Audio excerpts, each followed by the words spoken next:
¿Qué tal, colegas? El día de hoy vamos a revisar soporte vital avanzado en trauma, uno de mis temas favoritos, no solamente para el examen nacional, sino que como médico general o médico de un área de urgencias es necesario e indispensable saber este tema de inicio a fin. Sobre todo tiene una base en el orden y sistema que nosotros utilizamos en nuestro curso, por lo tanto no se les va a hacer difícil estudiar este tema que no es como los demás, no es como diabetes, no es como hipertensión, que podemos buscar definición, etiología, epidemiología. Aquí es más pragmático. Encontramos un problema y lo resolvemos. Esa va a ser la base de ATLS. Y vamos a iniciar con las causas de mortalidad en trauma, en donde el primer lugar se lo lleva los accidentes de tráfico hasta en un 23%. De ahí tenemos otros en un 21.6% y todos estos que también se relacionan con trauma. Muy importante conocer porque seguramente el contexto que les van a poner en un caso clínico en ARM va a ser de un accidente de tráfico. Nos pasamos a la distribución trimodal de la muerte, en donde tenemos tres picos. El primero que sucede segundos o minutos posterior a la lesión. Aquí vamos a encontrar lesiones severas que sin importar lo que nosotros hagamos, probablemente no se pueda revertir el pronóstico de estos pacientes. Encontramos lesiones en encéfalo, en médula espinal, ruptura cardíaca, aórtica o de grandes vasos. Nos pasamos al segundo pico, que es el más importante de todos. Este sucede en los primeros minutos u horas posterior a la lesión. Aquí es donde nosotros vamos a actuar con nuestro programa de ATLS. Se conoce como la hora dorada. Aquí, si nosotros aplicamos el conocimiento, nuestro paciente debería de sobrevivir. Y por último, tenemos el tercer pico que sucede días o semanas después de la lesión. Aquí encontramos sepsis y disfunción orgánica múltiple ya ha pasado un tiempo, complicaciones a partir del trauma inicial. ¿Cuáles son los objetivos del programa ATLS? Primero, el acrónimo A, B, C, D y E, en donde vamos a priorizar lo que puede ser más grave. Primero la vía aérea, posteriormente la ventilación, después la circulación, después el déficit neurológico y por último la exposición. Así vamos a llevar un orden siempre y no pasamos de A a B si no hemos resuelto A. No pasamos de B a C si no hemos resuelto B y así sucesivamente.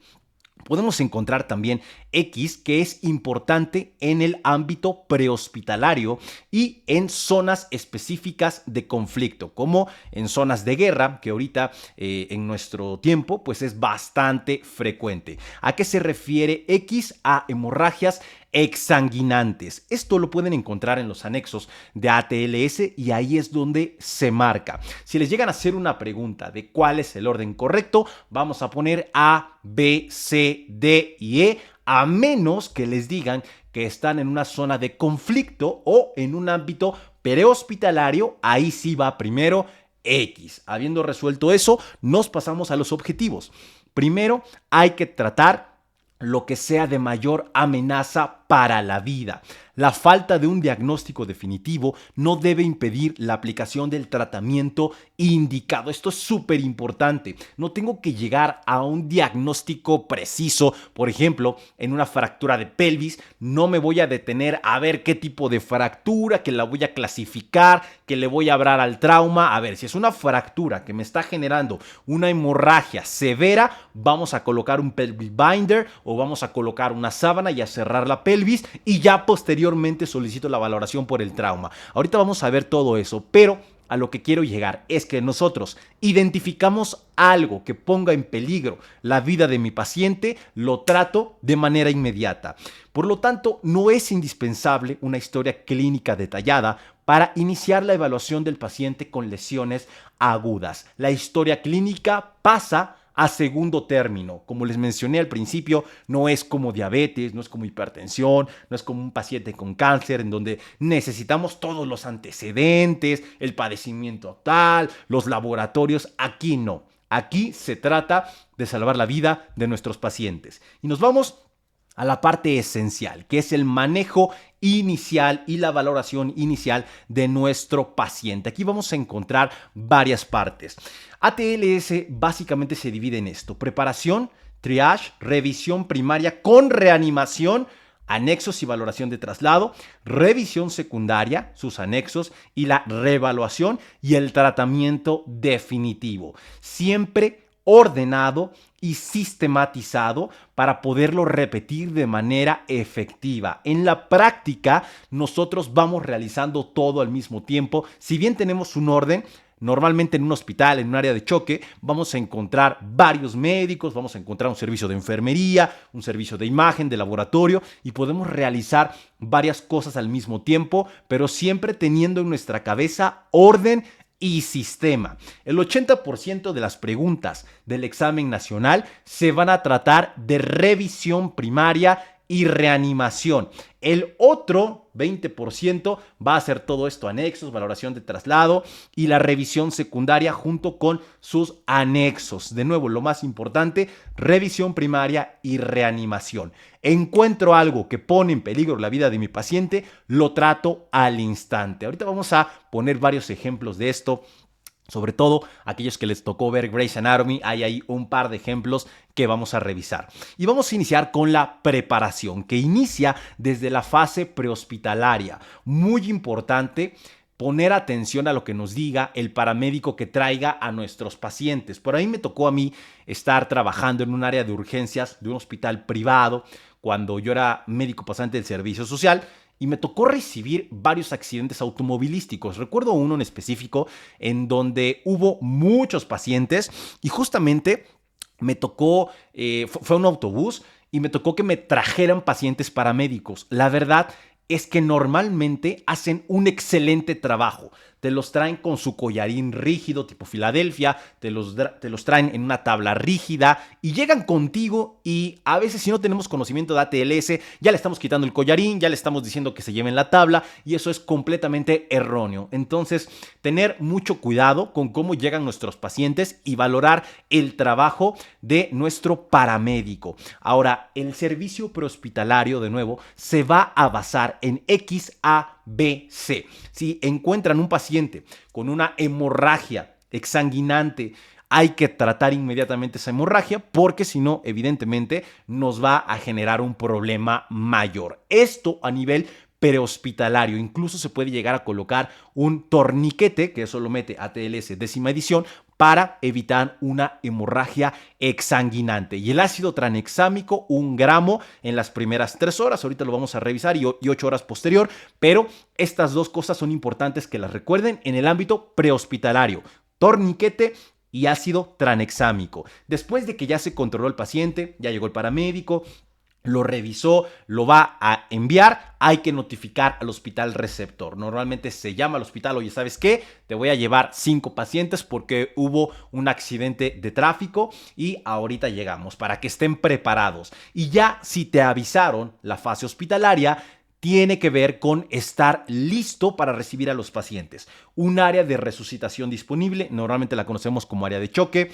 Revisar que todo el equipo físico funcione, que se encuentre disponible de forma inmediata, ver que el laringo tenga pilas, ver que estén los paquetes listos, ver tener las soluciones, ver tener las sondas, todas estas cuestiones que vamos a requerir al momento de tratar a nuestros pacientes. Soluciones calientes y, algo muy importante, asignar roles de acción y avisar al equipo de enfermería, laboratorio y radiografía que van a llegar muchos pacientes y que hay que estar listos. Un protocolo de traslado con centros de trauma para aquellos hospitales que son de segundo nivel y que no tienen toda la capacidad. Por ejemplo, un cirujano de cardiotórax en caso de que necesitemos una toracotomía.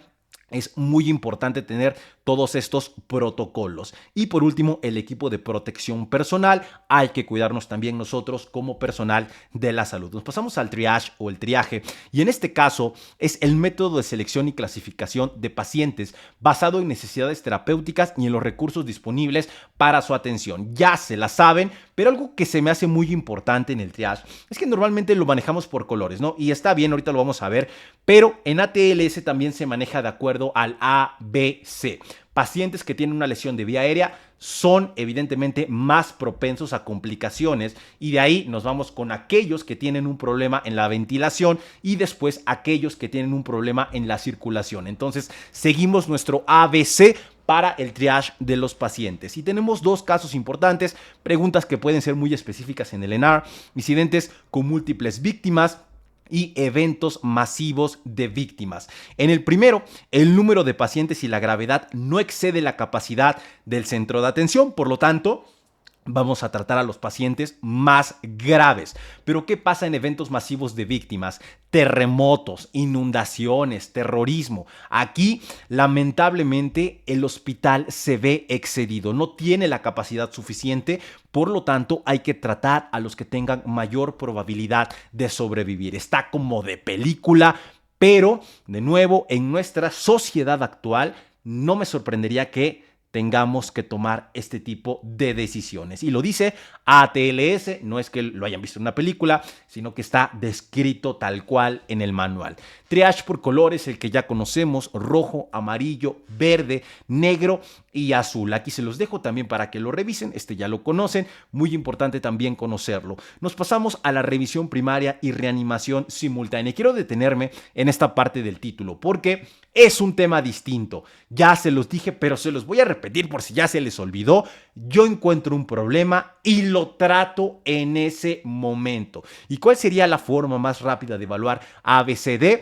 Presentarme, identificarme y preguntarle al paciente qué pasó.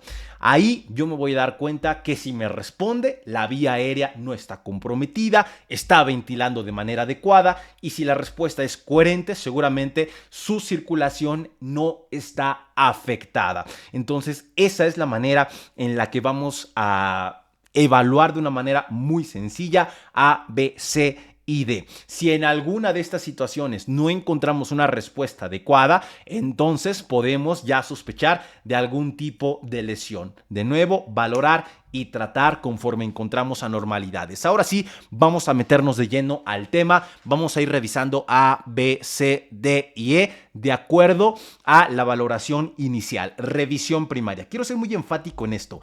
ATLS no es nada más, ay sí, ya trauma, ATLS, ¿qué voy a hacer cuando un paciente tiene un trauma de tórax abierto o cuándo lo voy a meter al APE o no, cuándo voy a solicitar un FAS? Es importante conocer eso, definitivamente, pero me interesa que entiendan la importancia de la revisión primaria y la reanimación.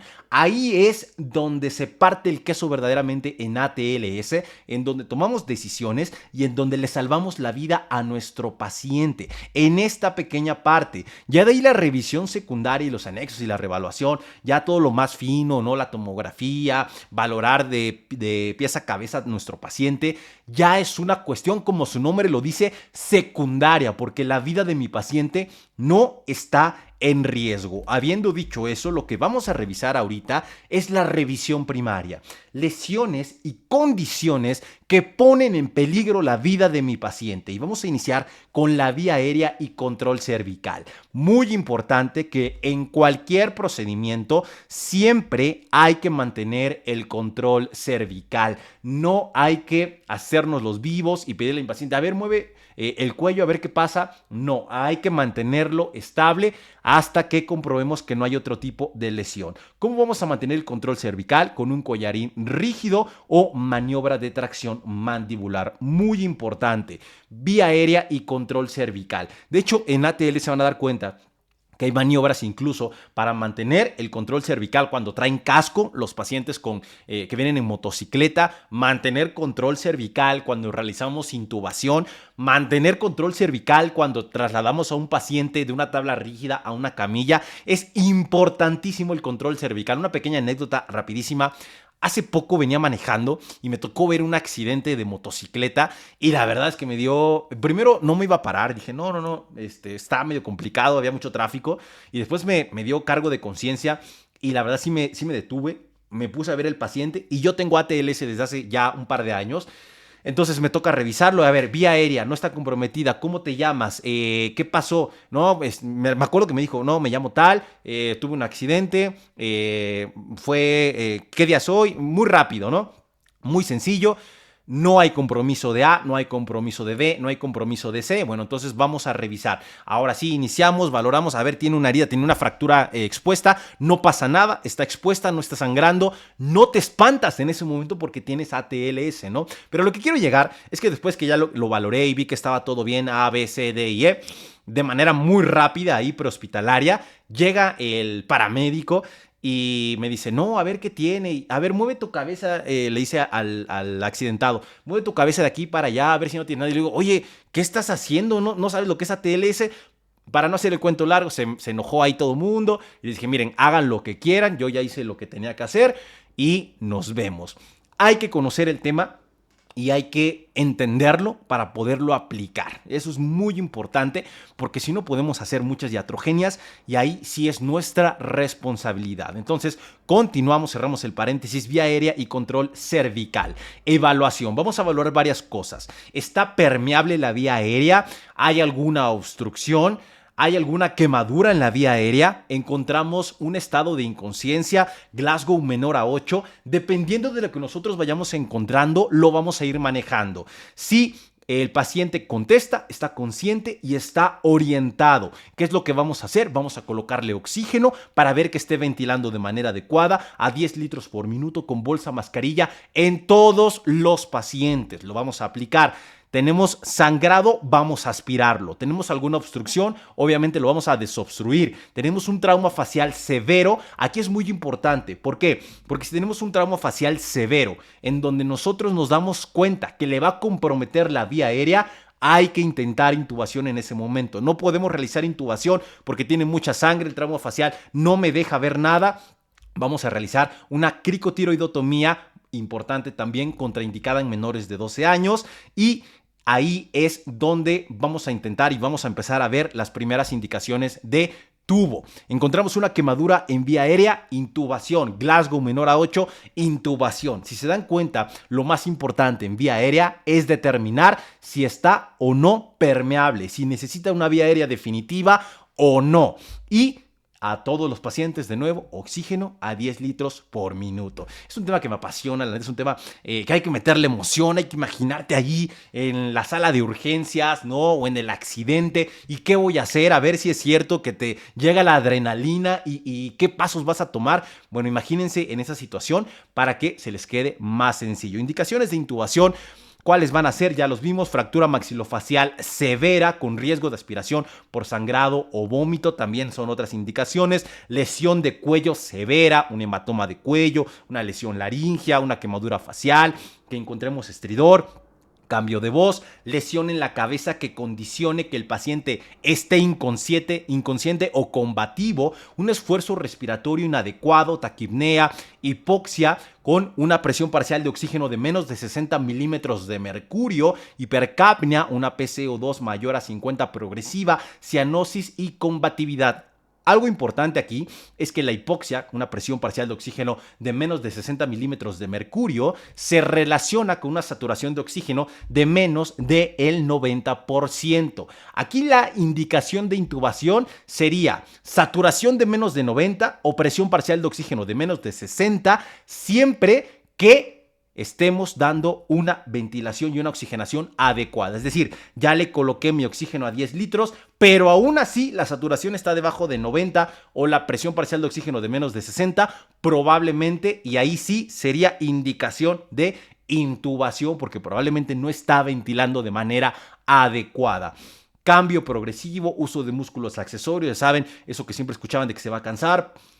Parálisis o respiración abdominal. Y por último, deterioro neurológico, como ya vimos, un Glasgow menor a 8. Ahora, siempre hay que intentar intubación orotraqueal. Siempre que se pueda, si les ponen un caso clínico de ATLS, siempre intubación orotraqueal. Si no se puede, ya podemos pensar en una vía quirúrgica como una cricotiroidotomía con aguja o quirúrgica. Pero siempre que se pueda, hay que intentar pasar un tubo. ¿Y cuáles son los medicamentos que vamos a utilizar? Etomidato como inducción y succinilcolina para parálisis. Estos son los medicamentos que nos recomienda ATLS. Nos pasamos a lo que mencionaba de la presión parcial de oxígeno junto con la saturación y cuáles son los niveles que se corresponden. De nuevo, esta sería indicación de intubación siempre que tengamos una ventilación y que nuestro paciente no esté jalando, ¿no? Le estamos poniendo el oxígeno a 10 litros, pero la saturación sigue mal, la presión parcial sigue mal. Bueno, entonces ahí sí, intubación. Nos pasamos a ventilación, algo muy importante, y recordando las clases, ¿no?, de semiología y las clases de propedéutica, inspección, palpación, percusión y auscultación. Aquí hay que revisar bien a nuestro paciente para valorar que no tenga ninguna alteración.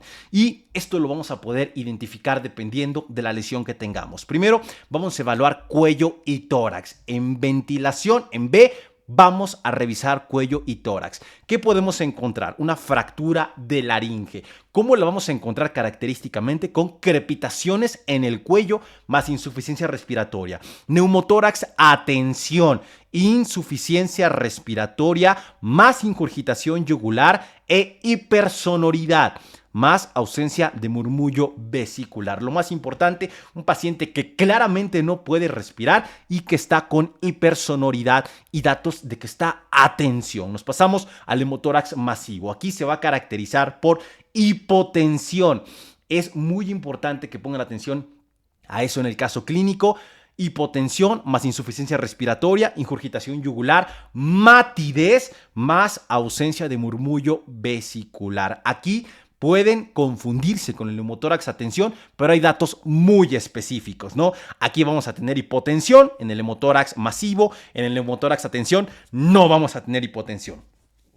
En el neumotórax a tensión vamos a encontrar hipersonoridad y en el hemotórax masivo matidez. Entonces son datos muy específicos en donde no se pueden confundir. Tórax inestable. Aquí lo más característico es el dolor y la definición que les van a dar de tórax inestable. 2 o más costillas consecutivas fracturadas en 2 o más sitios. Después vamos a revisar ATLS parte 2, en donde vamos a revisar cada uno de estos temas. Aquí solo me interesa que recuerden que son situaciones que ponen en peligro la vida de nuestros pacientes. Taponamiento cardíaco. Aquí la triada de Beck, muy fácil. Ruidos cardíacos velados, ingurgitación yugular e hipotensión más murmullo vesicular presente en ambos hemitórax. No se va a ver alterada la función respiratoria. Y por último, el neumotórax abierto, en donde encontramos insuficiencia respiratoria más una lesión abierta en el tórax. Todas estas ponen en peligro la vida de mi paciente y por lo tanto las tengo que tratar en ese momento. Tengo una fractura de laringe, intubo, y si no puedo intubar a mi paciente, una crico. Tengo un neumotórax a tensión, primero vamos a realizar una toracostomía con aguja y posteriormente la colocación de un tubo endotorácico. De nuevo, todo esto, el calibre, dónde se realiza, no se me estresen, lo vamos a revisar en ATLS parte 2, pero seguramente que ya se lo saben, quinto espacio intercostal a nivel de la línea media axilar.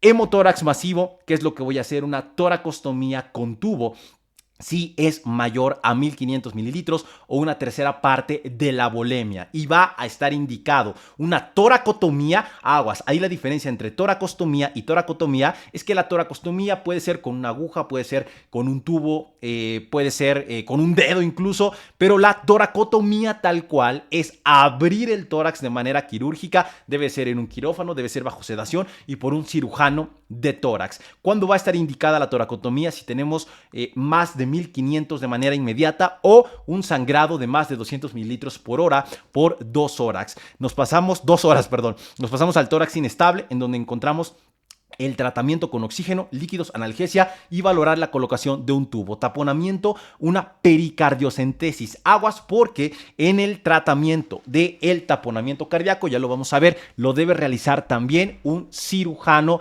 de tórax. Y el neumotórax abierto, por último, hay que cerrarlo con un parche, una gasa por 3 puntos para evitar un efecto de válvula. Siempre después de poner un tubo, seguramente les tocó en el internado que los mandaran a una radiografía. Esto ya a posterior, ya en la revisión secundaria. Nos pasamos a la circulación, en donde vamos a valorar hemorragias. Es un tema un poquito largo, banda. De nuevo, no quiero que se haga tedioso, quiero que lo vean como si ustedes estuvieran ahí en la sala de urgencias y estuvieran evaluando y resolviendo. Aquí se trata de resolver. ¿Qué es lo primero que voy a hacer en la circulación? Identificar fuentes de hemorragia externa. Todos los lugares menos tórax, porque ya vimos el hemotórax masivo, entonces ya lo tuvimos que haber resuelto en B. Identificamos fuentes de hemorragia interna, abdomen, retroperitoneo, pelvis y fémur en ese orden. Y ¿cómo lo voy a tratar? Tengo un sangrado externo, presión directa, torniquete si es en una extremidad. Normalmente esto es en PHTLS, prehospitalario,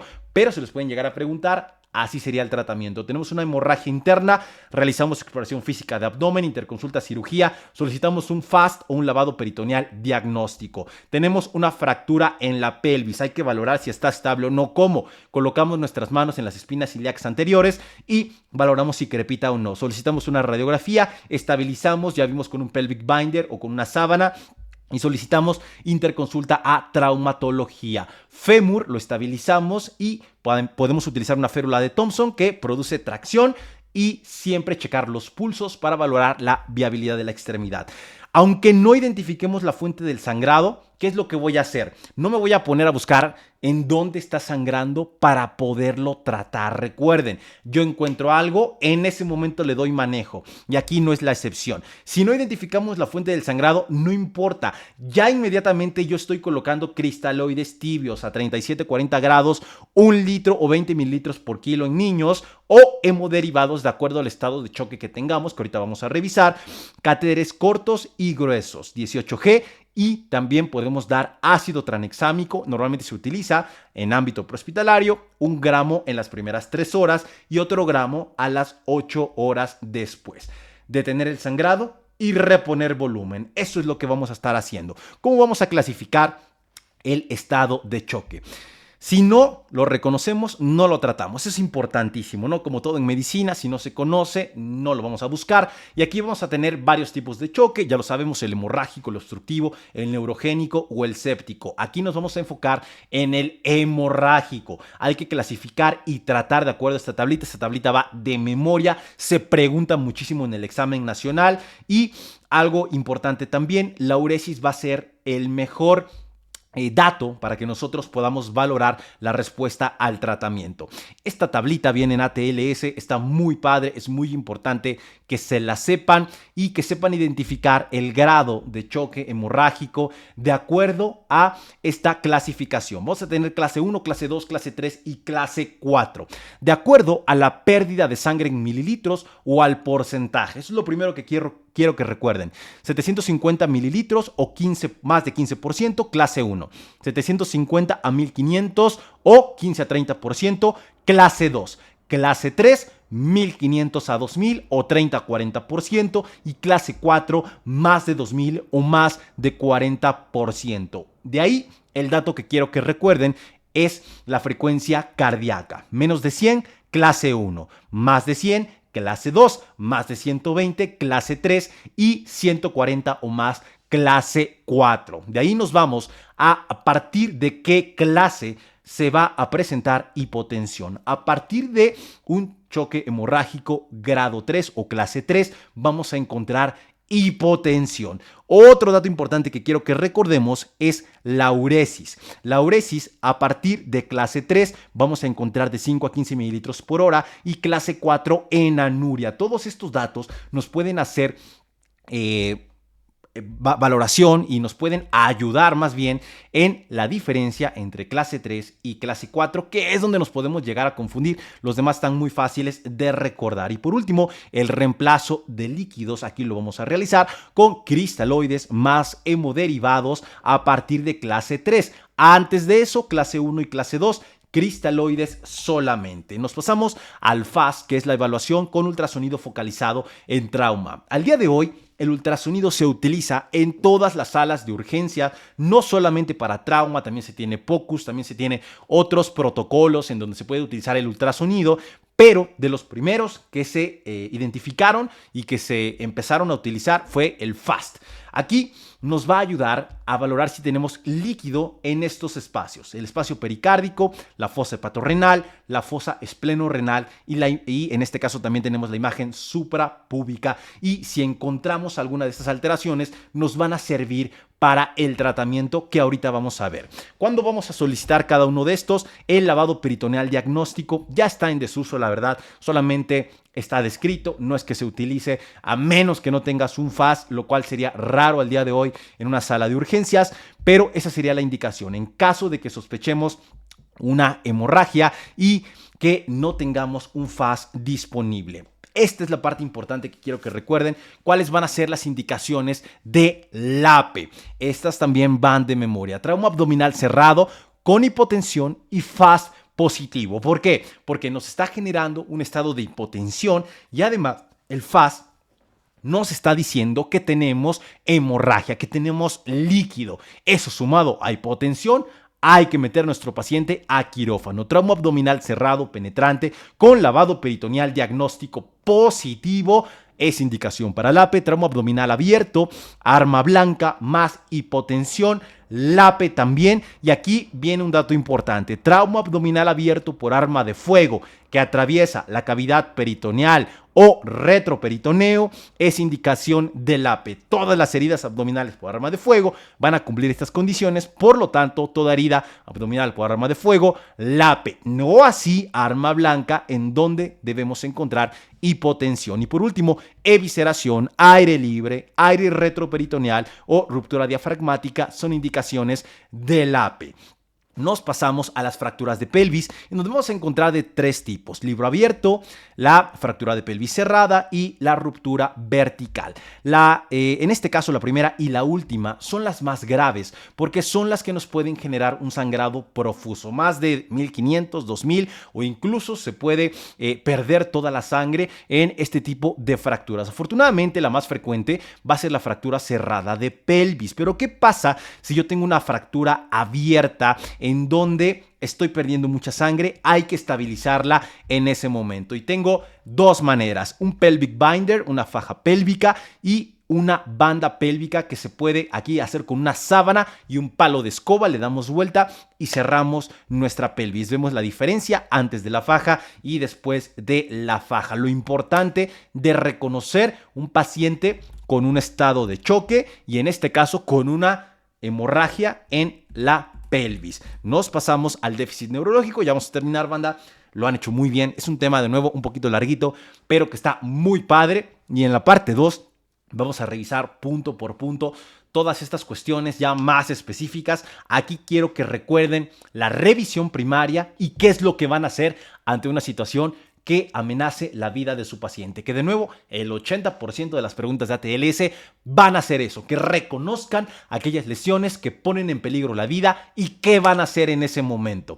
Déficit neurológico: hay que evaluar el Glasgow, las pupilas y buscar datos de focalización. Una de las escalas que más aborrezco, que más odio, es la escala de coma de Glasgow, pero lamentable o afortunadamente es de las que más se preguntan. Ustedes tienen que ir al ENARM sabiendo Apgar, Silverman y Glasgow, y les aseguro que por lo menos van a tener 10 preguntas correctas. Aquí no hay de otra más que memorizarlo. Se los dejo para que hagan el ejercicio de memorización, pero muy importante conocer la escala de coma de Glasgow. Y nos pasamos a la exposición y medio ambiente. Aquí vamos a quitarle toda la ropa a nuestro paciente y hay que buscar que no haya otra lesión.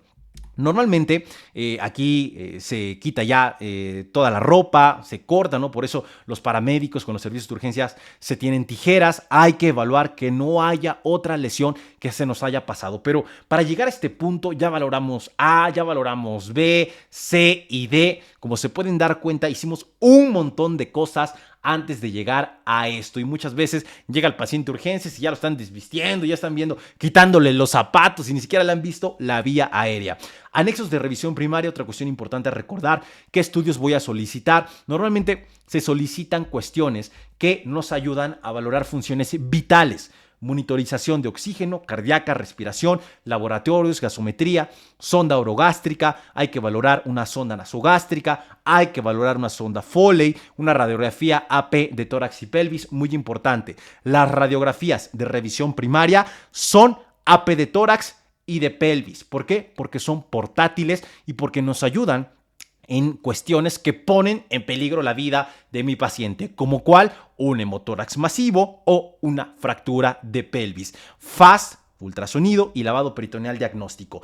Todas aquellas valoraciones, todos aquellos estudios que me ayuden a preservar la vida de mi paciente. Siempre hay que mantener la tabla rígida, al menos hasta haber descartado alguna lesión vertebral o espinal, es decir, hasta la revisión secundaria. Y por último, traslado de pacientes. Si no cuento con los recursos, soy un hospital segundo nivel de atención, no tengo un cirujano de tórax, no tengo trauma o no tengo cirugía general, que también sería raro, pero pasa, hay que referir a mi paciente inmediatamente. Revisión secundaria, aquí es todo lo que no hicimos en revisión primaria, aquí lo vamos a hacer. No comienza hasta que hayamos terminado la revisión primaria A, B, C, D y E y hasta que todas las funciones vitales estén normales. Y ahora sí, revisar a mi paciente de cabeza a pies. Y aquí podemos utilizar la mnemotecnia de amplia, que básicamente es el acrónimo de alergias, medicamentos, patologías previas, libaciones, alimentos, alcohol, y valorar el ambiente, eventos relacionados con el trauma, el mecanismo de la lesión. Si se dan cuenta, hasta esta parte empezamos a hacer nuestra historia clínica completa, y para todo lo que acabamos de revisar, todas estas cuestiones, no le preguntamos más que lo esencial. A mi paciente me presenté y le pregunté qué pasó para valorar A, B, C y D. Como se pueden dar cuenta, este es uno de los temas más repetitivos, pero que ejemplifica justo esto, ¿no? La repetición y el orden para poder hacer las cosas bien. Anexos de revisión secundaria, todo lo que no se realizó en revisión primaria en cuanto a estudios, en cuanto a radiografías, tomografías, todo lo que se les ocurra, aquí es momento de solicitarlo. Y ahora sí, revaloración y cuidados definitivos, ver que no se nos haya pasado nada. Consideraciones especiales, hay que tener en cuenta pediátricos, embarazadas, ancianos y atletas. Iniciamos con los pediátricos, en donde una de las principales preguntas que se hace es pacientes en donde sufrieron un trauma a nivel torácico, normalmente presenta contusión pulmonar y datos de alteración en la ventilación sin presentar fracturas. Si les llegan a poner un paciente pediátrico con un trauma directo a nivel torácico, lo primero que deben sospechar es una contusión pulmonar antes de una fractura. En intubación siempre hay que administrar atropina por el reflejo vasovagal. Para el calibre del tubo hay que checar el dedo meñique, es un hack ahí que nos marca ATLS, y colocar madera o tabla de 2.5 centímetros debajo para rectificar la vía aérea debido a que la cabeza tiene una mayor dimensión. Esto es lo principal del paciente pediátrico. En relación a la embarazada, también hay que realizar aplicación de inmunoglobulina anti-D, sobre todo en relación a contacto con sangre, ¿no? Hay que tenerlo en cuenta. A mayor edad gestacional, mayor riesgo de lesionar el producto, siempre monitorizar el feto. Y algo muy importante, uno pensaría que hay que cambiar el orden. No, A, B, C, D y E. Si lo aplicamos a la madre, indirectamente se lo vamos a aplicar al feto.